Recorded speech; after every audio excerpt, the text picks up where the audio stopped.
Is it best to block an ex from everything if she is toxic?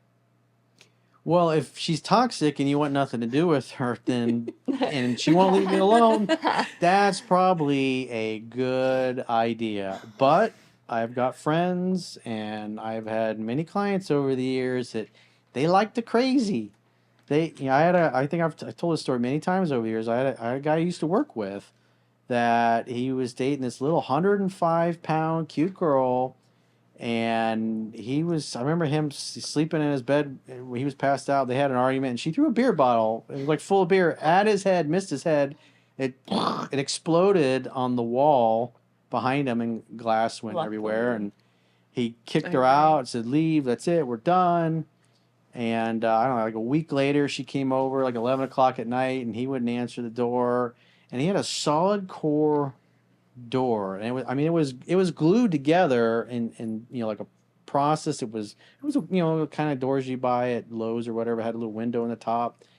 And this little 105-pound girl just kicked and kicked and kicked that door until the seams busted. And I remember going over there a few days later. I was like, she did that to that door, dude. It's like, I couldn't believe it. Are we sure? But she was nuts. She was nuts. And then here's the other thing. You'd be surprised, dude. So he had a restraining order against her after that incident.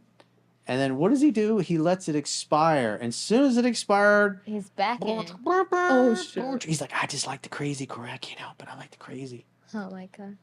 That crazy makeup sex, man. But they got together and dated off and on for a couple of years after that. Even after he would have other girlfriends, and the other girlfriends didn't like her being around in the background, and then she would disappear. But as soon as he was single again, she was the first one he called. He'd get back. He's like, I just like that sex. We all know that one guy. Oh. And that one girl. Yeah, you're telling me. So if you don't trust yourself and you want to get her out, it's probably a good idea to block her. I have two friends that their relationship, he's a wild man, absolutely wild, and she's more reserved, and he likes to go out and do his thing, come home 5 o'clock in the morning. But one night, I guess he came home too late. She was chasing him around the kitchen with a knife. Oh my god. Yeah, and he's filming her and he's laughing at her while he's like going around in circles in the kitchen around the island, and they're about to be married in a couple of months. Oh. Yeah. Yeah. So we'll see how well that goes. It's crazy how it's always like the toxic exes that, like, when it comes to like banging them, it's like, you guys know I'm gonna finish that sentence. I mean, we should finish that sentence. Yeah. Well, and then we should put a poll on the end of this one. No, I mean, I don't think that's a bad idea, to be honest. I think it's a great idea. So let's finish that sentence. But yeah, so point is, yeah, I had my ex. You guys know about my ex. He ended up blocking me, but I didn't even do crap. So it's like the trash took itself out. Mm-hmm.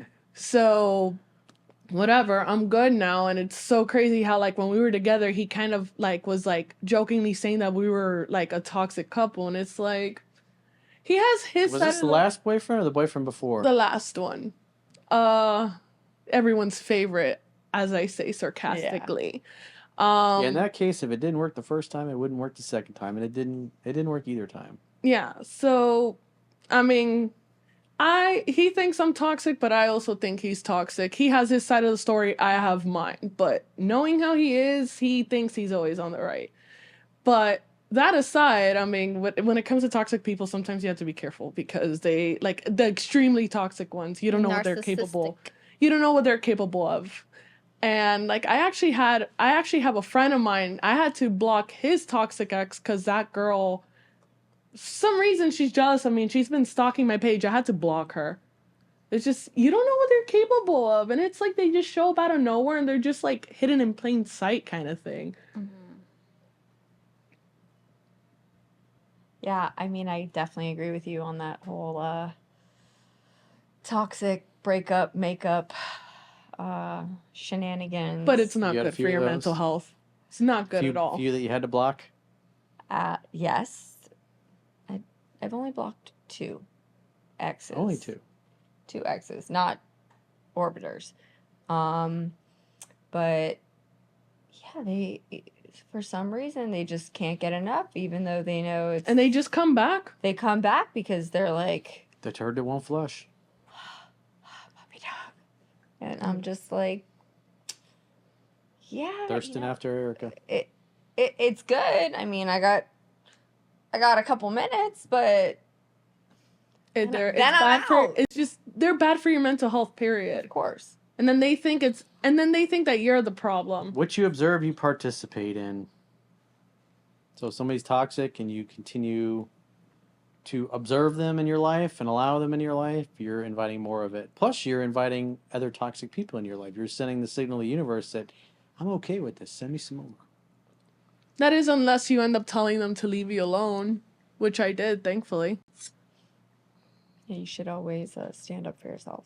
It Except gets tiring. It does show get up at tiring. 11 o'clock at night Dude. outside your house. Yeah. That's when you get a guard dog. Like You gotta Dobermans. shut them down.